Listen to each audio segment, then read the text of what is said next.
यह बात उन दिनों की है जब मैं कॉलेज में था। कॉलेज की ओर से हम सभी कैंप करने के लिए एक जंगल में गए थे। उन दिनों हल्की हल्की ठंड थी। हम सब ने पूरी रात कैंप फायर के साथ डांस करने, गाने आदि का प्रोग्राम तय किया। मुझे और मेरे सभी साथियों को कैंप आग जलाने के लिए लकड़ियां लाने का काम सौंपा गया। हम सब साथ निकले थे, लेकिन मैं जंगल में प्राकृतिक सौंदर्य में भटकता हुआ अकेले ही बहुत दूर निकल गया था। अचानक आसमान बादलों से भर गया और भारी गर्जना के साथ बारिश होने लगी। बारिश तेज होने लगी तो मैंने पेड़ के नीचे खड़ा रहना सही नहीं समझा और आसपास किसी घर की तलाश करने लगा। तभी कुछ दूर लाल ईंटों से बना एक शानदार घर दिखाई दिया। घर बारिश से पूरे धुल चुका था। ऐसा लग रहा था जैसे उस घर में ढेर सारे लोग रहते हों।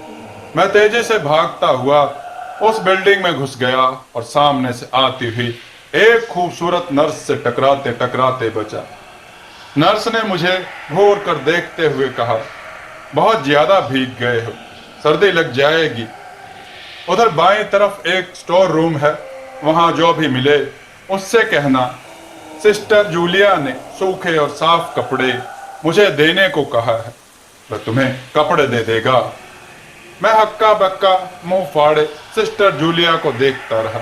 मुझे समझ नहीं आया कि मैं क्या करूं। मेरी स्थिति देखकर सिस्टर जूलिया खिलखिलाकर हंस पड़ी और बोली, पहले तो तुम अपना मुंह बंद करो, वरना मुंह में मच्छर घुस जाएंगे, और अब जाकर जैसा कहा है वैसा करो। मैंने हल्के से हाँ में सिर हिलाया। सिस्टर जूलिया की बताई दिशा में जाने को मुड़ गया। अभी कुछ 10 कदम ही चला था कि किसी ने मेरे कंधे पर हाथ रख दिया।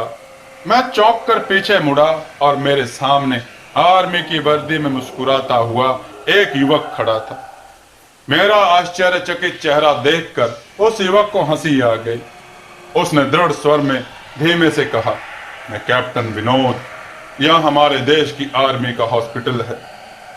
कैप्टन विनोद की बातें सुनकर मैं आश्वस्त हो गया।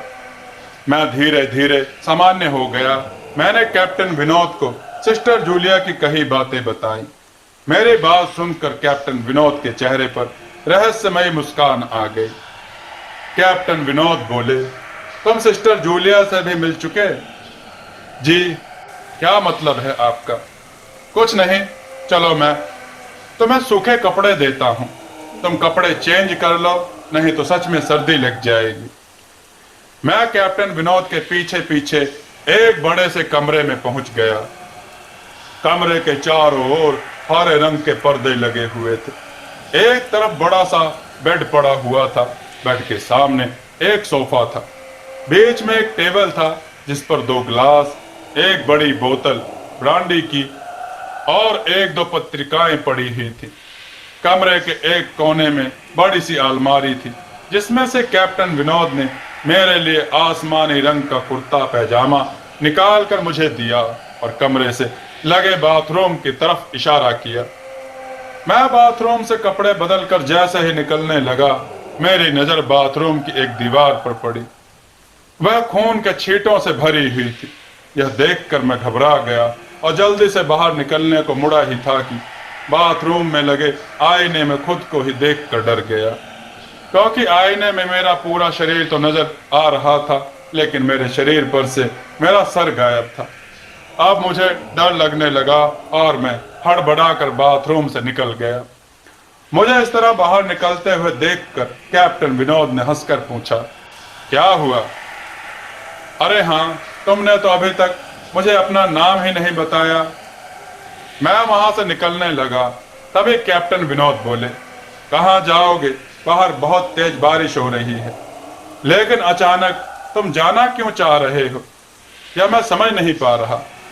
मैंने कैप्टन विनोद से कहा, आपके बाथरूम की पूरी दीवार खून के छींटों से भरी हुई है और बाथरूम में लगा आईना भी कुछ अजीब है। उसमें मुझे मेरा पूरा शरीर तो दिखाई दिया, लेकिन मेरा सिर ही गायब था। अब मैं यहाँ बिल्कुल भी नहीं रुकूंगा, बारिश में ही भीगता हुआ अपने कैंप तक जाऊंगा। यह कहते हुए मैं कमरे से बाहर जाने वाले दरवाजे की तरफ बढ़ने लगा। रुको। तभी कैप्टन विनोद की कड़कती आवाज गूंजी। आखिरकार तुमने सब कुछ देख ही लिया। जी, क्या मतलब है आपका? डर के मारे मेरी आवाज दब रही थी। मतलब चाहे जो हो, तुम तब तक यहां से नहीं जा सकते जब तक मैं तुम्हें कुछ बता ना दूं। क्या बताना चाहते हैं आप? कैप्टन बोले।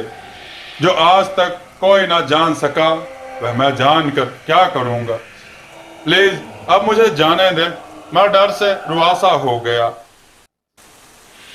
कैप्टन बोला, नहीं, बिल्कुल भी नहीं। तुम्हें मुझसे डरने की कोई जरूरत नहीं। सैनिक सबकी रक्षा करते हैं, मैं भी तुम्हारी रक्षा ही कर रहा हूं। कैप्टन विनोद के स्वर में कोमलता थी। आओ मेरे साथ इस सोफे पर बैठ जाओ, मैं तुम्हें एक कहानी सुनाता हूं। पूरी कहानी सुनते ही मैं खुद तुम्हें तुम्हारे कैंप तक जीप से छोड़कर आऊंगा। तुम अपने कॉलेज कैंप से बहुत दूर आ गए हो, वहां तक अब तुम चलते हुए नहीं पहुंच पाओगे। कैप्टन के स्वर में ना जाने कैसी आश्वासन थी। मैं जाकर उनके बगल में सोफे पर बैठ गया। कैप्टन विनोद कहने लगे, दुश्मनों ने धोखे से हमारे अस्पताल को अपना निशाना बनाया। दुश्मन देश के 2 सैनिक हमारे सैनिक की वर्दी में हमारे ही एक घायल सैनिक को लेकर आए। वह घायल था और हमारे देश की सेना ने उसे बहुत ढूंढा लेकिन नहीं मिला था। दुश्मनों ने साजिश के तहत उसे घायल होते ही घुसपैठियों ने कहीं छुपा दिया था। अचानक से अपने खोए सैनिक को अपने अस्पताल में देखकर सभी खुश हो गए और बिना अधिक जांच पड़ताल किए हॉस्पिटल के गेस्ट रूम में घायल को लेकर आने वाले 2 छद्म वेशधारियों को ठहरने की इजाजत दे दी। अभी उस सैनिक का इलाज चल ही रहा था कि जोरों का ब्लास्ट हुआ और एक ही पल में पूरा अस्पताल एक ही पल में खंडर बन गया। मैंने बोला, लेकिन अस्पताल तो आज भी अपनी शानदार स्थिति में है। मेरी बात को अनसुना कर कैप्टन विनोद ने अपनी बात जारी रखी। कोई नहीं बचा उस ब्लास्ट में। दीवार पर पड़े खून के छींटे भी उस ब्लास्ट में मारे अस्पताल के कर्मचारियों के ही हैं। मैंने फिर कहा, हाँ, पर यह अस्पताल तो मुझे खंडर नहीं दिख रहा। जवाब में कैप्टन विनोद के चेहरे पर रहस्यमय मुस्कान फैल गई और उनका चेहरा अजीब से भावों से भर गया। मैं उनके चेहरे को देखकर अंदर तक दहल गया। फिर भी मैंने हिम्मत करके पूछा, आप ब्लास्ट में कैसे बच गए? मेरी बात सुनते ही कैप्टन ठहाका लगाकर हंस पड़े और मुझ पर एक भरपूर नजर डालते हुए कहा, यह कहानी आज से मात्र 10 साल पहले की है। मैं तो आज से 50 साल पहले ही मर चुका हूं। इसके आगे उन्होंने क्या कहा मुझे कुछ नहीं मालूम। मुझे अपने चेहरे पर गेलेपन का एहसास हुआ तो मैं जैसे नींद से जागा। मेरे सभी सहपाठी और टीचर मेरे चारों तरफ खड़े थे। जैसे ही मैंने आंख खोली, मेरे सर ने कहा, शुक्र है तुम्हें होश आ गया। मैंने बोला, तो क्या मैं बेहोश था? टीचर बोला, हाँ, तुम जंगल में ना जाने कहां भटक गए थे। जब सभी वापस लौट आए और तुम नहीं आए तो हम सभी मिलकर तुम्हें ढूंढने निकल गए। बहुत दूर जाने के बाद हमें एक जीप आती दिखाई दी जिसमें एक आर्मी अफसर तुम्हें पीछे की सीट पर सुलाए हुए हमारे कैंप को ढूंढते हुए आ रहे थे। उन्होंने हम सबको भी अपनी जीप पर बिठाया और कैंप तक छोड़कर वापस आ गए। हमने उन्हें रोकने की बहुत कोशिश की लेकिन वे यह कहते हुए चले गए कि अभी नहीं रुक सकता, एक जरूरी काम है। जब हमने उनको तुम्हारे बेहोश होने और उन तक तुम्हारे पहुंचने के बारे में पूछा तो बोले, सुमेश ही सारी बात बताएगा। जो भी बताएगा वह एक एक अक्षर सच होगा। सब उत्सुकता से मेरी ओर देखने लगे। मैंने धीमे स्वर में पूछा, क्या उनका नाम कैप्टन विनोद था? सर ने हाँ में सिर हिलाया। मैंने सबको उधर चलने को कहा जहां से सभी ने कैप्टन को आते हुए देखा। पहले तो सर जाने को तैयार नहीं हुए लेकिन मेरे बहुत कहने पर वे मान गए। सुबह होते ही हम उधर गए। मैं उस जगह पर पहुंचकर आश्चर्यचकित हो गया, क्योंकि वहां एक अधजला खंडर था। वहीं पर एक टूटे पत्थर पर लिखा था आर्मी हॉस्पिटल। मैंने सभी को पूरी बात बताई।